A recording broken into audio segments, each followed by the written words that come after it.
जैसा कि last episode में हमने देखा कि टैन शैंग हॉस्टल 7 का बिग बॉस बन गया था, लेकिन तभी वहाँ एक लड़की और आती है और परंपरा के अनुसार अब टैन शैंग उससे लड़ने लगता है। उस लड़के की स्पिरिट सोल रैबिट की है और वो लड़की बहुत ज्यादा शक्तिशाली है। उन दोनों की फाइट में दोनों एक दूसरे पर भारी पड़ते हैं और फिर लास्ट में लड़की टैन शैंग को हरा देती है और अब हॉस्टल 7 का बिग बॉस उस लड़की को बना दिया जाता है। इस लड़की का नाम जीवू है। यहाँ पर कोएड हॉस्टल है क्योंकि यहाँ सब सिर्फ बच्चे हैं, इसलिए गर्ल्स और बॉयज अलग अलग हॉस्टल में नहीं रहते। अब सब फिर एक दूसरे की सोल पावर पूछते हैं और जब टैन शैंग उन्हें अपनी सोल पावर फुल बताता है तो सब बच्चे बहुत चौंक जाते हैं। अब वहाँ फिर टीचर आते हैं और टैन शैंग को उसका ब्लैंकेट देते हैं। असल में हॉस्टल 7 के अंदर रहने वाले सभी बच्चे वर्किंग स्टूडेंट्स थे, यानी वो यहाँ रहकर पार्ट टाइम जॉब भी करते थे ताकि वो अपनी फीस भर सके। अब फिर टीचर टैन शैंग और जीवू को उनके काम बता के वहाँ से चले जाते हैं। अब टीचर उसे सिर्फ एक ब्लैंकेट देकर गया था और जीवू के पास कोई ब्लैंकेट था ही नहीं, इसलिए वो टैन शैंग से अपने और उसके दोनों के बेड्स को मिलाकर एक करने को कहती है ताकि वो दोनों एक ही बेड पर सो सके।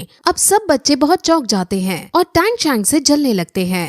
टैन शैंग भी घबराते हुए उससे कहता है कि भला एक लड़का लड़की एक साथ एक बेड पर कैसे सो सकते हैं, जिस पर जीवू कहती है कि जब मुझे लड़की होकर कोई दिक्कत नहीं तो तुम्हें लड़के होकर क्या परेशानी है। अब फिर वो बेड्स को अटैच करता है और दोनों सो जाते हैं। अब अगले दिन वो सभी बच्चे मेस के अंदर खाना खाने जाते हैं और जीवू को ऊपर फ्लोर पर खाना खाने का मन था, लेकिन वहाँ उसे ये पता चलता है कि ऊपर वाला फ्लोर अमीरों के लिए है और गरीबों के लिए ऊपर जाना मना है। अब ये सुनकर सभी को बहुत बुरा लगता है क्योंकि ऊपर बैठे अमीर लोग उन्हें चिढ़ा भी रहे होते हैं। हॉस्टल 7 के सभी बच्चे अब नीचे के फ्लोर पर ही खाना खाने के लिए बैठने लगते हैं, लेकिन तभी वहाँ ग्रैंड मास्टर आते हैं। ग्रैंड मास्टर वही है जिसे टैन शैंग ने अपना टीचर बनाया था। ग्रैंड मास्टर टैन शैंग के पास आकर उसे अपने साथ ऊपर खाना खाने को कहते हैं क्योंकि उनको टैन शैंग से कुछ बातें करनी थी, लेकिन टैन शैंग को फिलहाल अपने दोस्तों के साथ रहकर ही खाना खाना बेहतर प्रतीत होता है और वो उनसे खाना खाने के बाद मिलने को कहता है।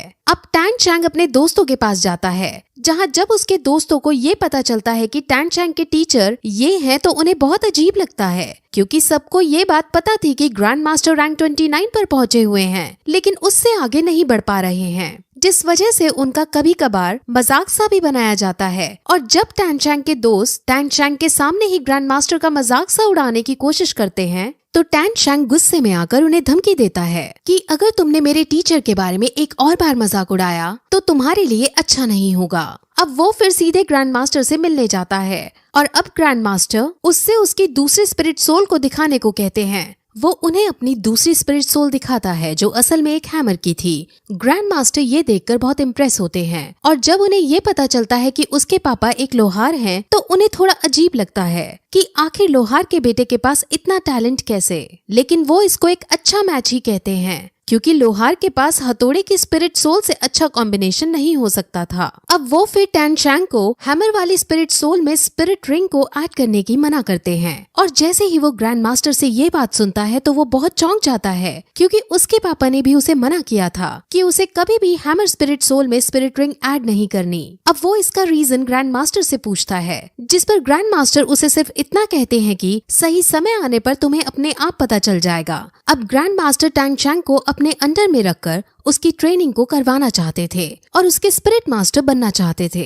लेकिन स्पिरिट मास्टर बनने के लिए उसे अपनी रैंक बढ़ानी होगी। अभी उसकी रैंक 10 है और रैंक 11 पर पहुंचने के लिए उसे स्पिरिट रिंग की जरूरत होगी और स्पिरिट रिंग उसे सिर्फ 20 को मारकर ही मिल सकती है, जिस वजह से वो अब एक खास तरह के जंगल में जाने का डिसाइड करते हैं ताकि उस खास तरह के जंगल में जाकर उन्हें शिकार करने के लिए 20 मिल सके। वो उसे फिर उसकी स्पिरिट सोल जो कि एक ब्लू सिल्वर ग्रास की है उसके बारे में उसे कई सारी नॉलेज देते हैं और वो नॉलेज हम आपको आगे आने वाली वीडियोस में स्टोरी के साथ बताएंगे।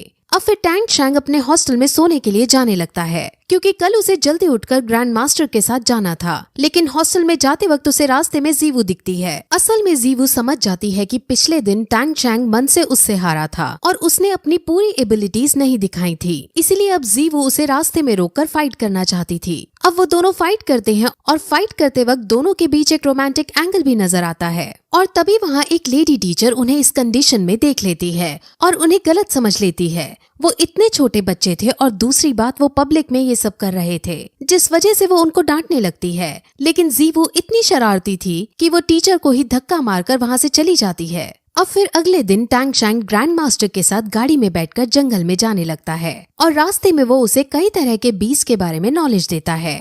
वो फिर उसे एक खास तरह की बेल्ट देता है और उस बेल्ट के अंदर वो जितना चाहे उतना सामान स्टोर कर सकता है। अब इस बेल्ट को पाकर टैंग शैंग बहुत खुश हो जाता है क्योंकि वो अपने हिडन वेपन्स भी इसमें छुपा सकता था। अब वो इस जंगल के एंट्रेंस के पास पहुंच जाते हैं और इस एंट्रेंस के थ्रू सिर्फ खास लोग ही जा सकते थे और ग्रैंड मास्टर का रुतबा तो पूरे शहर के अंदर था, जिस वजह से ग्रैंड मास्टर और टैंग शैंग को जंगल के अंदर जाने की परमिशन दे दी जाती है। अब वो दोनों जंगल के अंदर जाते हैं। जंगल के अंदर कई खतरनाक बीस्ट मौजूद थे और उन बीस्ट से इन दोनों को भी खतरा हो सकता था, इसलिए ये दोनों अब कदम फूंक फूंक कर आगे बढ़ते हैं। अब फिर ग्रैंड मास्टर उसे अपनी स्पिरिट सोल दिखाता है जो कि असल में एक बीस्ट टाइप की स्पिरिट सोल है। उनकी स्पिरिट सोल बहुत ज्यादा खास और एक तरह की वेरिएंट थी, लेकिन अब टैंग शैंग को थोड़ा सा अजीब लगता है क्योंकि उनकी स्पिरिट सोल तो इतनी अच्छी है फिर भी उनकी रैंक आगे क्यों नहीं बढ़ रही। जिस पर अब ग्रैंड मास्टर उसे सच्चाई बताता है कि उसकी ये स्पिरिट सोल जब ही अवेकन हो गई थी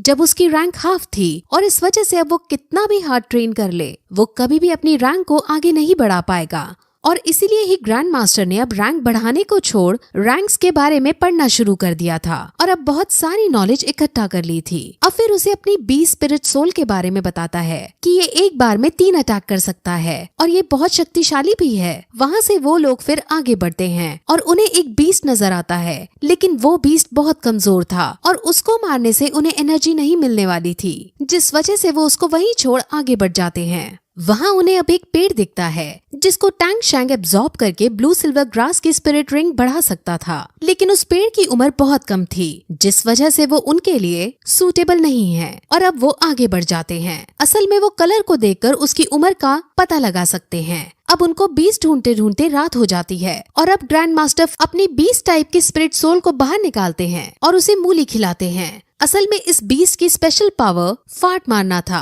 और ये मूली खाने से ही पॉसिबल हो सकता था। ये बात टैंग शैंग को बहुत शॉक करती है। अब वो बात कर ही रहे होते हैं कि तभी वहाँ एक बहुत बड़ा स्नेक के शेप वाला बीस्ट आ जाता है और उन पर हमला करने लगता है। वो बीस्ट 100 साल से भी ज्यादा पुराना था और बहुत शक्तिशाली था और उसे ग्रैंड मास्टर नहीं मार सकते थे, जिस वजह से वो उससे बचकर भागने की कोशिश करते हैं। लेकिन वो बीस्ट उनको पकड़ने के लिए उनके पीछे दौड़ता है और उनको मारने ही वाला होता है कि तभी ग्रैंड मास्टर की स्पिरिट सोल उस पर हमला कर देती है, लेकिन वो बीस्ट उससे भी बच जाता है। ग्रैंड मास्टर और टैंग शैंग अपने अपने तरीकों से उसे हराने की कोशिश करते हैं, लेकिन दोनों में से कोई उसको नहीं हरा पाता। इसीलिए अब टैंग शैंग एक आइडिया सोचता है। टैंग शैंग अपने ग्रैंड मास्टर का साथ छोड़ चुपके से उससे लड़ने जाता है और अपने हिडन वेपन से उसके मुंह पर वार कर देता है, जिस वजह से वो बीस्ट वहीं तड़प तड़प कर जमीन पर गिर जाता है। अब फिर ग्रैंड मास्टर भी उसको देख लेते हैं और टैंग शैंग को डर लगता है कि कहीं इन्होंने मुझे देख तो नहीं लिया। वो सबसे अपने हिडन वेपन्स को छुपाना चाहता था। अब ग्रैंड मास्टर उसके पास आते हैं और उनको खुशामती से उसका हिडन वेपन नहीं दिखता और ग्रैंड मास्टर को यही लगता है कि टैंग शैंग का चाकू तुक्के से इसके मुंह पर जा लगा है और ये बीस्ट तुक्के से मर गया है। अब ग्रैंड मास्टर बहुत खुश होते हैं क्योंकि अब इस बीस्ट की एनर्जी खींचकर वो टैंग शैंग को स्पिरिट रिंग दिला सकते हैं। अब ग्रैंड मास्टर की ये बात सुनकर कि उसको इस बीस्ट में से एनर्जी खींचनी है, वो डर जाता है क्योंकि उसे ये लग रहा था कि स्नेक की एनर्जी से उसकी स्पिरिट सोल जो कि ब्लू सिल्वर ग्रास है वो तबाह हो जाएगी। लेकिन ग्रैंड मास्टर उसे समझाते हैं कि ऐसा कुछ नहीं होगा, बल्कि इसको खींचकर तुम्हारी स्पिरिट सोल और ज्यादा मजबूत हो जाएगी। अब टैंग शैंग ऐसा ही करता है और ग्रैंड मास्टर के बताए अनुसार वो उसकी एनर्जी को एब्जॉर्ब करके मेडिटेट करने लगता है। वो अपनी स्पिरिट सोल के अंदर पहुंच जाता है और उसे अब स्पिरिट रिंग हासिल होने लगती है और इस प्रोसेस में सुबह हो जाती है और जब उसकी आँख खुलती है तो वो अपने पास अपने टीचर को बेहोश पाता है। उनको चेक करने पर उसे उसके शरीर पर कल वाले बीस्ट के जहर का निशान मिलता है, जिस वजह से उनके शरीर में जहर फैल गया होता है और अब वो बेहोश हो गए होते हैं। अब अगर उनके शरीर से जहर नहीं निकाला गया तो वो मर सकते थे, इसीलिए वो तुरंत लोहार की टेक्निक का यूज करते हुए चाकू को गर्म करता है और उसका यूज करके जहर निकालने लगता है। वो फिर अपनी सोल पार का यूज करता है और जो जहर उनके शरीर के भीतर चला गया था उसे निकालता है और ऐसा करने के कुछ समय बाद ग्रैंड मास्टर फाइनली होश में आ जाते हैं।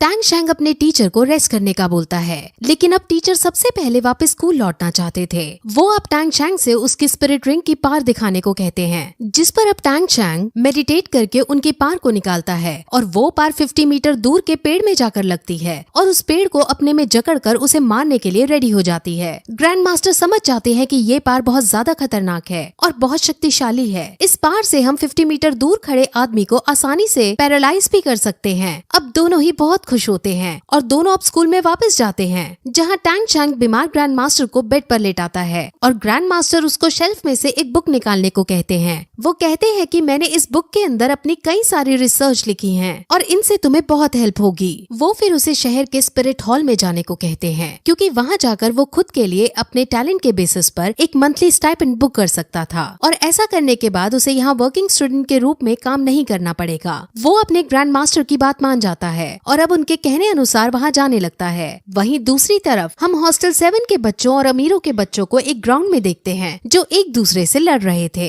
असल में उनमें लड़ाई हो गई थी और उनके बीच ये डिसाइड होता है कि वो एक एक करके अपने ग्राउंड से एक मेंबर भेजेंगे और जो ग्रुप हारेगा वो कमजोर साबित होगा और उसे दूसरे ग्रुप को बॉस बोलना होगा। हॉस्टल 7 की लीडर जीवू बनी थी और जीवू अपने ग्रुप से एक लड़के को लड़ने के लिए भेजती है। इस लड़के की स्पिरिट सोल लायन की थी और वो अब अमीरों के ग्रुप से जो बच्चा आया था उससे लड़ने लगता है। उनकी लड़ाई बहुत आइकॉनिक लेवल की चलती है, जिस वजह से हॉस्टल 7 का ग्रुप हारने लगता है और जीवू को बहुत बुरा लगता है। अमीरों के बच्चे जीवू को खरगोश कहकर भी चिढ़ाने लगते हैं और तभी वहाँ टैंग शैंग आ पहुँचता है। टैंग शैंग को देखकर जीवू बहुत खुश हो जाती है और वो उसको अमीरों की सारी करतूतें बता देती है। अब टैंग शैंग सब समझ जाता है और वो चुपके से कुछ पेबल्स इस वे में फेंकता है कि अमीर बच्चा लड़खड़ा जाता है और हॉस्टल 7 के बच्चे को मौका मिल जाता है और वो तुरंत अमीर बच्चे पर अटैक करके उसे हरा देता है। अब अमीर बच्चों के ग्रुप को गुस्सा आ जाता है और उनके ग्रुप से सबसे ताकतवर बच्चा लड़ने आ जाता है और उसका सामना टैंग शैंग करता है। टैंग शैंग उसको बिना स्पिरिट सोल के यूज किए ही मात देने लगता है और उस अमीर बच्चे की बहुत बुरी बेइज्जती हो जाती है। अमीर बच्चा अब गुस्से में अपनी फुल स्ट्रेंथ में आता है और अब टैंग शैंग भी अपनी स्पिरिट रिंग का यूज करता है और उसे अपनी पावर्स में जकड़ लेता है और उसे कहता है कि अब तुम अगर हार नहीं मानोगे तो तुम पैरालाइज हो जाओगे। अब वो अमीर बच्चा मरता क्या ना करता, इसलिए वो हार मानकर हॉस्टल 7 को अपने बॉस के रूप में एक्सेप्ट कर लेता है और जीवू बहुत खुश हो जाती है और फिर उन सबको अपनी सोल पावर के बारे में बताती है। उसकी सोल पावर रैंक 12 की थी और सब ये सुनकर बहुत चौंक जाते हैं। अब टैंग शैंग ग्रैंड मास्टर के कहे अनुसार स्पिरिट हॉल एकेडमी में जाने लगता है और वहाँ पहुंचकर उसे अपने गांव वाले स्पिरिट मास्टर दिखते हैं और यही इस जगह पर ये एपिसोड खत्म हो जाता है।